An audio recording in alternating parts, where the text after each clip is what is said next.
สวัสดีครับท่านผู้ฟังที่เคารพและฮักแพงความตอนทุกท่านเข้าสู่รายการเสียงชายแดนเสียงตชดออกอากาศทั้งสถานีวิทยุกระจายเสียงตำรวจตระเวนชายแดนระบบ FM 105.0 เมกะเฮิรตซ์อำเภอเมืองจังหวัดยโสธรพันตำรวจเอกรินทร์วัฒน์ภูวัฒนติการผู้กำกับการตำรวจตระเวนชายแดนที่12อำเภอเมืองจังหวัดอุบลราชธานีทำหน้าที่ผู้อำนวยการสถานีมองนี่ไปพร้อมกันมอบความสำคัญในผมทิติพันธ์ทองดีเจริญชัยครับมาบอกมาจากมานำเสนอเรื่องราวข่าวสารเหตุการณ์การเมืองเรื่องที่น่าสนใจฝากตอนพี่น้องเข้าไปอีกเช่นเคยคำขวัญจากหน่วยงานตำรวจตระเวนชายแดนสำนักงานใหญ่พญาไทกรุงเทพเอิ้นว่ากองบัญชาการตำรวจตระเวนชายแดนเสียสละอดทนดำรงตนอย่างมีเกียรติเสียสละอดทนดำรงตนอย่างมีเกียรติโดยบทบาทหน้าที่ความอยู่รอดของชาติและความผาสุกของประชาชนอยู่เหนือชีวิตและความเหนื่อยยากของตำรวจตระเวนชายแดนเป็นการรักษาความมั่นคงตามแนวชายแดนต่อต้านการก่อความบ่สงบภายในประเทศทุกรูปแบบนั่นคือภารกิจทางตชด. 1เป็นทหาร2เป็นตำรวจ3เป็นนักพัฒนาแบบข้าราชการพลเรือนโดยทั่วไปงานเด่นๆที่เห็นได้ชัดก็คือโรงเรียนตำรวจตระเวนชายแดนกะแท่นกระทรวงศึกษาธิการครูเพิ่นบ่พอเพิ่นไปบ่ฮอดจอดบ่ถึงมันไกลคนบ่ท่องคนบ่เที่ยวครับมันไกลไปฮอดอยู่ครับแต่ว่าก็ใช้เวลานานกับฝากตำรวจตระเวนชายแดนครับตำรวจตระเวนชายแดนก็มีภารกิจในการดูแลพื้นที่นั้นอยู่แล้ว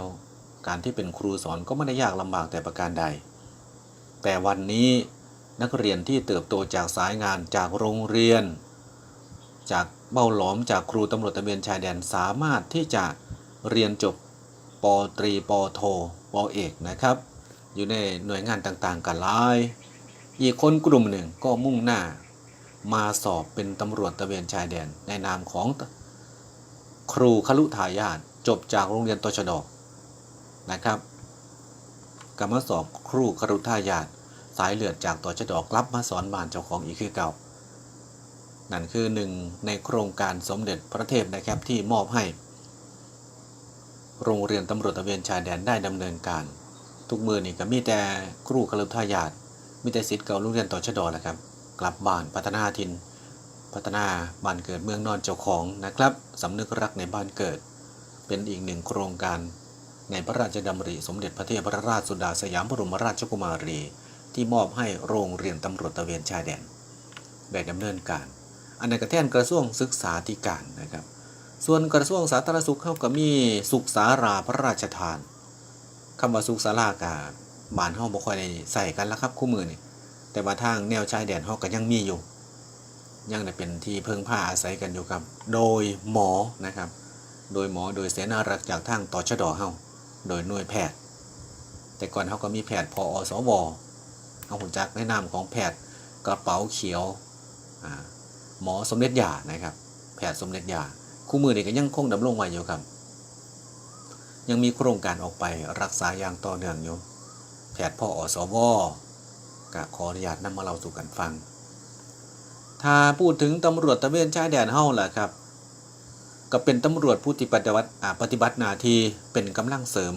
แทนการใส่กำลังทหารในการรักษาความสงบเรียบร้อยตามตะเข็บแนวชายแดนอันเนื่องมาจากสนธิสัญญาที่ไทยทำกับฝรั่งเศสทำไว้อยู่ที่กรุงเจนีวาบอกว่าห้ามไม่ให้มีกำลังทหารในระยะ25กิโลเมตรห่างจากแนวชายแดนนะครับห่างจากแนวชายแดนจังสั้นแหละครับเพิ่นก็เลยมี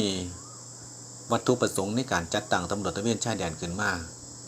เพื่อว่าป้องกันกำลังที่ห่างหายไปในช่วงนี้แหละ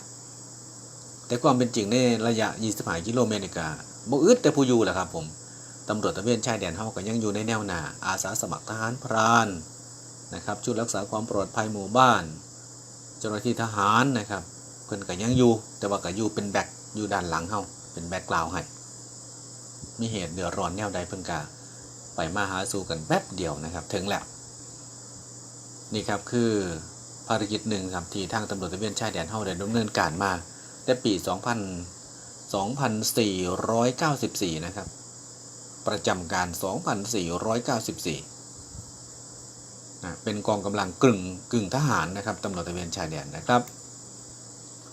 การนำมาเราสู่กันฟังเป็นเบื้องต้นเป็นการเฮี้ยนหูกันไปอย่างเล็กอย่างหน่อยหอยแขนกันไปครับอ่อนตอนแน่นแต้นสำรวจภูมิพ่วงนะครับไล่กันนี่ก็ได้มือนี้ครับศาลสั่งจำคุกนะครับคุณเปรมชัยเดี๋ยวมาเล่าสู่กันฟังนะครับว่ากรณีของเสือดำใช่หรือไม่หรือว่าเพิ่นไปสั่งจำคุกเพราะว่าเสือดำบอกหรือว่าเป็นกรณีอื่นกรมอุตุนิยมวิทยาออกมาเตือนนะครับกลัวจะเกิดพายุฤดูร้อนและวันนี้ถ้าท่านไม่ได้ไปไหนนะครับทางรายการของเราขออนุญาตเสนอ10ท่าทางที่อ่านใจคนทางรายการคิดเป็นนะครับเราคิดยังไงก็เป็นอย่างนั้นเอาละครับมาถึงเรื่องนี้ก่อนกรมอุตุนิยมวิทยาพยากรณ์อากาศนะครับจากชั่วโมงนี้เป็นต้นไปบอกว่าประเทศไทยตอนบนมีอากาศร้อนครับผู้ลังคนว่าร้อนตับแลบ มันจะห่อนปานนั้นอยู่บ่ครับห่อนจนใหม่ว่าซั่นนะครับโอ้คักปานนั้นเนาะวันนี้ก็ยังคงมีพายุฤดูร้อนเกิดขึ้นบริเวณภาคเหนือตอนล่างภาคตะวันออกเฉียงเหนือก็มีภาคกลางก็มีภาคตะวันออกก็มีโดยมีลักษณะของพายุรวมฝนฟ้าคะนองลมกระโชกแรงลูกเห็บตกนะครับขอให้พี่น้องประชาชนระมัดระวังเด้อพายุฤดูร้อนเนี่ยมันก็ต้องอยู่ห่างจากต้นไม้ใหญ่แน่กันฝนตกมามันหากมีฝ่ามีฝนมันหากมีฟ้าแลบฟ้าร้องอย่าไปไก่สิ่งปลูกสร้างอย่าไปไก่ป้ายโฆษณาป้ายผู้แทนแห่งหลายครับเอาไปสุกไว้น้ำต้นใหม่ครับลมไม้แห้งมันปิวใส่เด้อมันบ่แข็งแรงอีหยังได้รวมทั้งหลีกเลี่ยงการทำกิจกรรมกลางแจ้งนะครับเพราะมันร้อนมากพี่น้องเกษตรกรก็ขยันอยู่ดอกครับแต่ว่าก็ใส่หมวกใส่ผ้าคลุมไปน้ำเนี่ยกางห่มไปกางคันยู่บ้านเราเอิ้นคันยู่เนาะระมัดระวังครับป้องกันความเสียหาย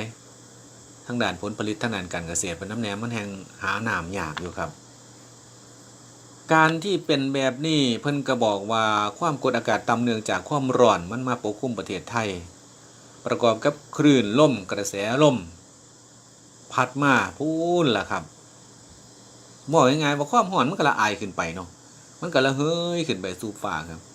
ความเย็นจากน้ำทะเลความเย็นจากประเทศเพื่อนบ้านที่มีอยู่ครับมันก็สิพัดเอื่อยๆมาความเย็นนี่มันหนักเนี่ยนะมันสิพัดลงมาต่ำครับอากาศละเฮ้ยขึ้นไปความเย็นกับพัดเข้ามามันก็สิหมุนเวียนครับบาดนี้ในเมื่ออากาศมันเกิดช่องว่างมันขึ้นไปหลายครับมันละเฮ้ยขึ้นไปหลายอากาศเย็นมันก็เข้ามามันสิเกิดพายุฤดูร้อนครับโดยเหตุโดยผลมันเป็นแนวนี้แหละเอาภาคตะวันออกเฉียงเหนือเฮาครับบาดนี้มาภาคตะวันออกเฉียงเหนือมื้อนี้มีฝนฟ้าคะนอง20%ของพื้นที่ห่วยบ่แม่นน้อยเด้นี่ส่วนมากก็จังหวัดเลยครับหนองบัวลำพูหนองคายอุดรธานีขอนแก่นชัยภูมิและโคราชนะครับอุบลศรีสะเกษยโสร้อยเอ็ดมหาสารคาม อำนาจเจริญศรีโสเสโอ้แป่นเอิดเติดครับพูนจังหวัดเลยหนองบัวลำพูหนองคายเหมือนครับ 20% ก็ได้อากาศร้อนอยู่ดอกครับมื้อนี้37ฮอด40องศาอัปปาดติโท 41 42ปีนี่มันสิไปแตะอยู่บ่นี่หวยบ่ยังมองอยู่แล้วครับบ้านเฮือนผู้ใดสังกะสีเฮือนปูนเฮือนสั่นเดียวโอ้ยลมบ่พัดบ่พันครับพุ่นแม่ผมไปอยู่ทงอยู่ทาอยู่ครับบางนึงหันก็ได้แต่ว่ามันทงครับบ่มีต้นไม้นะโอ้ยลมฮ้อนครับมาอยู่บ่ได้ครับผมแล่นเขาใต้ตึกคือเก่า โอ้ยสิตนท่องดีคักนะครับไปลงสาป่าน้ำเขาเทื่อเดียวก็ได้ความเร็วลมมีอยู่ดอกครับมื้อนี้ประมาณ 10-20 กิโลเมตรต่อชั่วโมงนะแม่เด้อระมัดระวังมาถึงเรื่องการอ่านใจคนนะครับช่วงนี้อ่านใจคนเป็นยังไงอ่านใจคน 10ท่าทางมันก็อ่านได้บ่ต้องไปให้หมอดูหมอเดาทั้งใดดอกครับ ผมนี่แหละครับสิเดาให้ เบิ่งแต่ทรงยางกับหูล่ะครับ 10ท่าทางในการอ่านใจคนใครเก็บอาการไม่มิดรู้ทันนะครับเคยได้ยินอยู่ไหมครับคำว่าดวงตาเป็นหน้าต่างของดวงใจวันนี้ครับได้รวบรวมวิธีการอ่านใจคนด้วยท่าทางเมื่อเราพบเราเจอกันครั้งแรกเรามาดูกันสิว่าครับ10วิธีที่ผมจะบอกต่อจากนี้ไปแม่นไม่แม่นครับบอกว่าถือแต่เลขครับท่องดีนอกนั้นเบิ่งเบิด ครับ1ครับดวงตาเป็นหน้าต่างของหัวใจลองสังเกตดูดีๆนะครับว่าเมื่อคนนั้นกำลังโกหกมักจะเบี่ยงเบนสายตาไปทางซ้ายครับสายตาไปทางซ้ายเด้อวิธีจับผิดเพิ่นครับถ้าลูกหลานโกหกหรือว่าสามีภรรยาโกหกคนสิแนมไปเสี่ยงสายตาไปทางซ้ายแต่ว่าทางขวานี่บ่แม่นเด้อ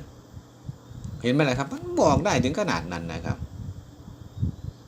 เพื่อหาจุดโฟกัสอื่นแทนการจ้องหน้าเราแต่ควรใช้วิธีสังเกตเมื่อเขาแอบเผลอเท่านั้นนะครับมันจะมีวิธีการมองกันที่ดอก1ครับคือมองดวงตานะครับมองดวงตาถ้าสายตาเสี่ยงไปด้านซ้ายหรือว่าลบสายตาไปด้านซ้ายบอกง่ายๆว่าลบสายตาครับ คนกำลังตัวเฮานี่ลบสายตาครับบ่ค่อยสู้ดัก2ครับให้ดูที่ริมฝีปากนะครับลองสังเกตว่าเมื่อคุณกำลังจะ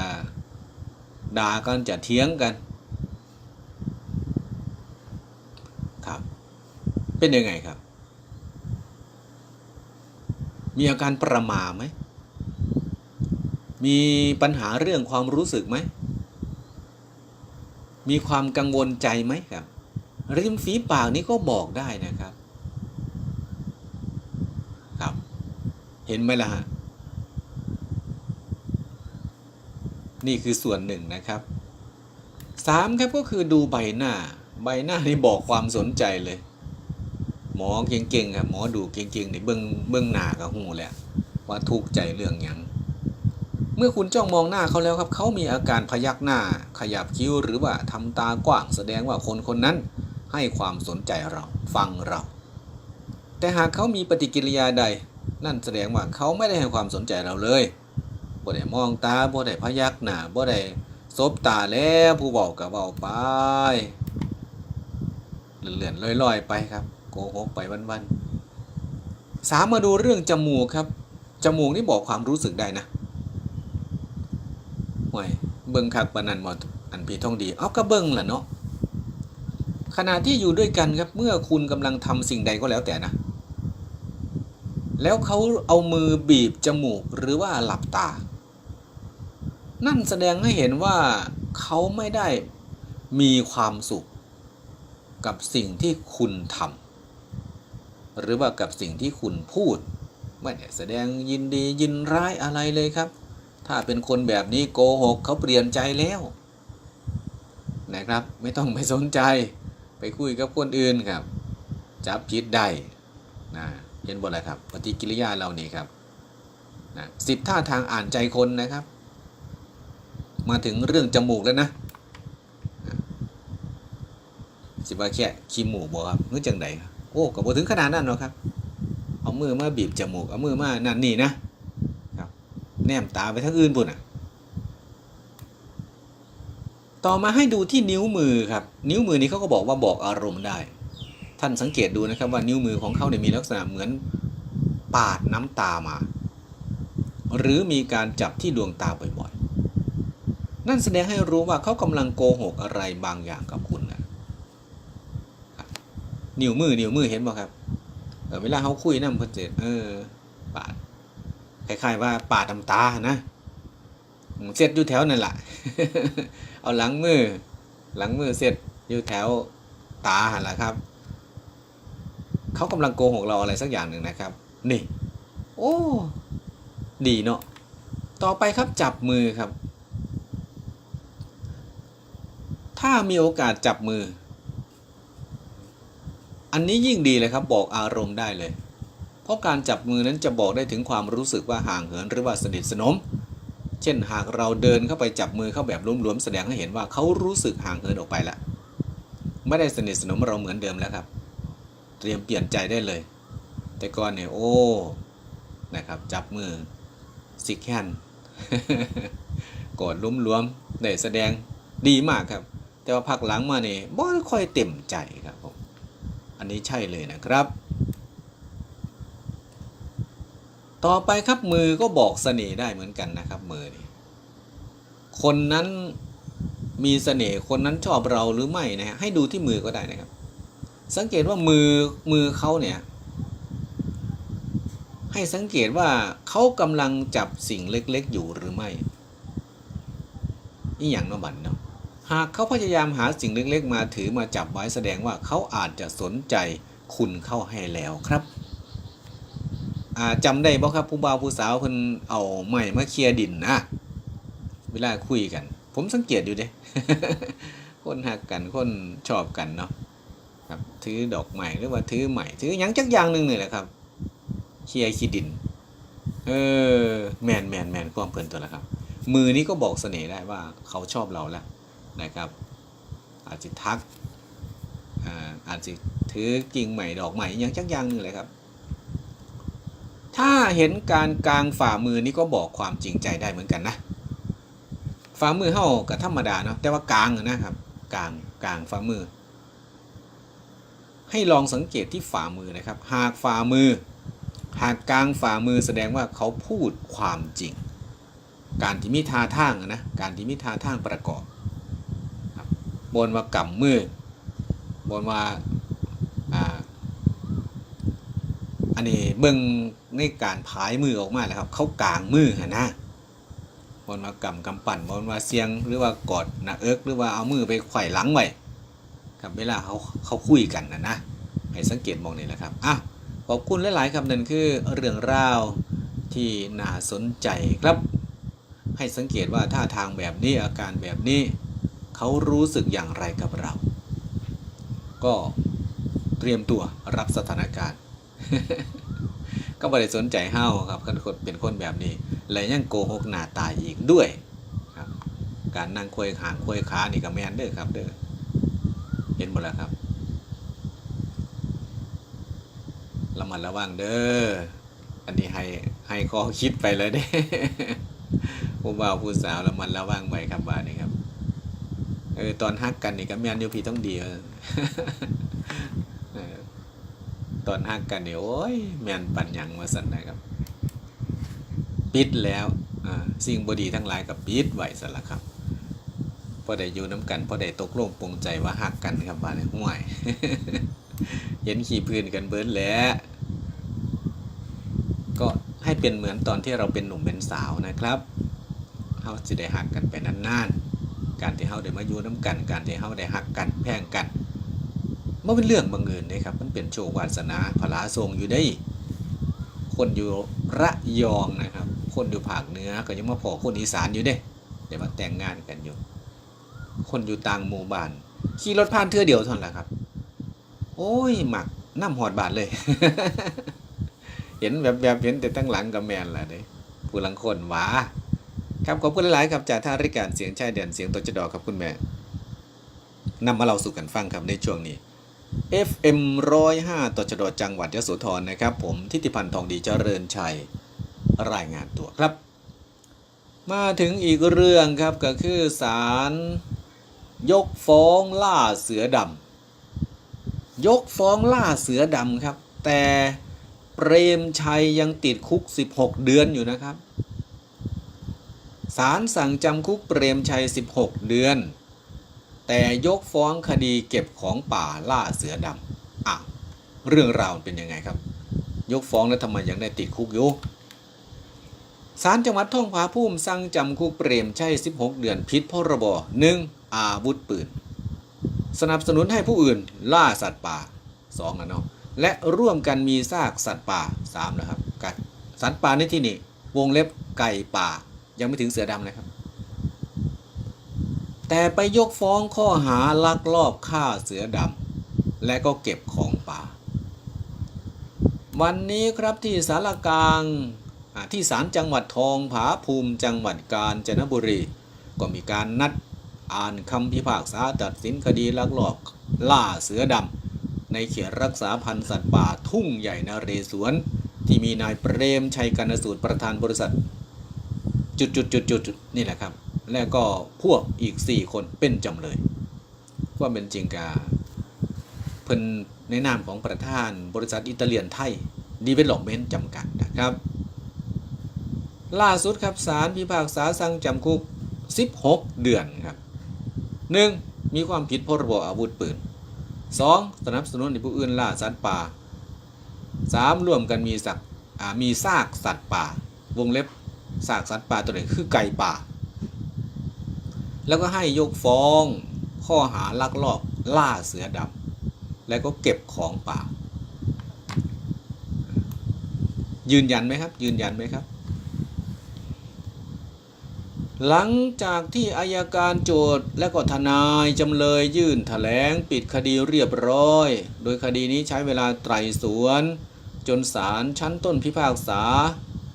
ราว13 เดือนเศษทั้งหมดจะมีอยู่ข้อหา5 ข้อหา 1. ร่วมกันล่าสัตว์ป่าในเขตรักษาพันธุ์สัตว์ป่าโดยมิได้รับอนุญาตจากพนักงานหรือเจ้าหน้าที่ตามมาตรา36มาตรา53แห่งพระราชบัญญัติสงวนและคุ้มครองสัตว์ป่าปี35อันนี้ผิดครับผมบ่ได้รับอนุญาตเข้าไปบ่ได้มูตะเฮากับล่องเอามาเปรียบเทียบในชีวิตของเฮาครับเฮากับพ่อป่าสงวนเฮากับพ่อป่าธรรมชาติครับเฮากับไปล่าสัตว์อยู่อันนี้ก็ให้เอามาใส่ในชีวิตประจำวันนะครับเด้อ2ครับฐานร่วมกันล่าสัตว์ป่าคุ้มครองโดยไม่ได้รับอนุญาตจากเจ้าพนักงานหรือเจ้าหน้าที่ตามมาตรา16และมาตรา47แห่งพระราชบัญญัติสงวนและคุ้มครองสัตว์ป่าปี35เช่นเดียวกัน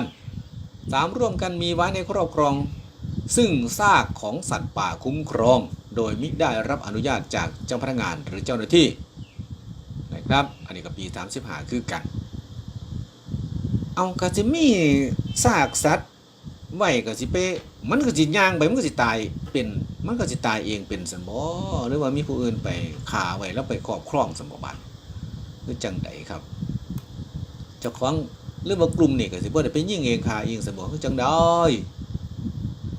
ฐานนำเครื่องมือสำหรับใช้ในการล่าสัตว์ป่าหรือจับสัตว์ป่าหรืออาวุธใดๆเข้าไปในเขตรักษาพันธุ์สัตว์ป่า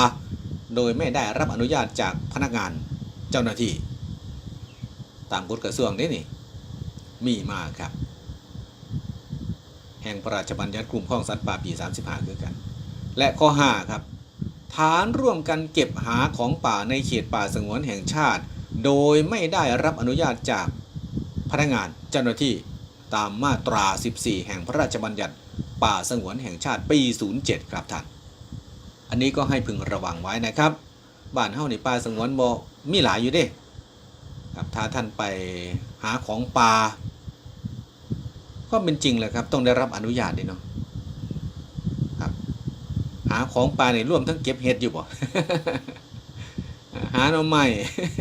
หากระป๋อมอยู่บ่คือจังใดน่ะท่านต้องพินิจพิจารณาเด้อบาดนี้เด้อครับโอ้ยมันก็เปลี่ยนมากสิแต่หึงแล้วล่ะท่องดีเอ้ยหาอยู่กินกับปลานี่ล่ะไปเก็บบางอย่างเก็บเห็ดเก็บหอยก็อยู่นี่แหละครับเอาเห็ดเคยเห็ดแนวไหนก็เห็ดแนวนั้นนะครับมันจังบ่ผิดคันเฮาไปฆ่าไปตีเขาคันเฮียนบ่ฮู้ดูบ่เห็น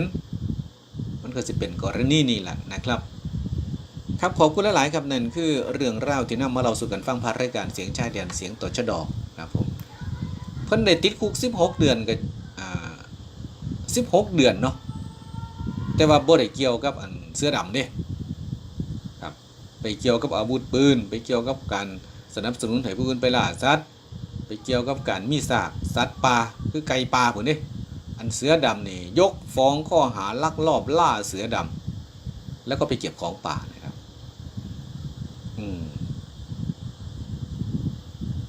ขอบคุณหลายๆครับเวลาเบิดแล้วเด้อครับเด้อทิ้งไว้ให้คิดอยู่มองนี่แหละครับว่าให้ท่านพินิจพิจารณาเอา มองภาพกว้างๆนะครับสิ่งถูกสิ่งผิดแนวใดก็เป็นไปตามตัวบทกฎหมายที่เขียนไว้ขอบคุณชาวนาที่ปลูกข้าวเรากินความสุขของชาวนาคือความสุขของแผ่นดินขอบคุณที่ไม่ทุจริตขอบคุณที่ไม่ค้าขายยาเสพติดรักเธอประเทศไทยผมทิติพันธ์ทองดีเจริญชัยจากลาโชคดีมีความสุขสวัสดีครับ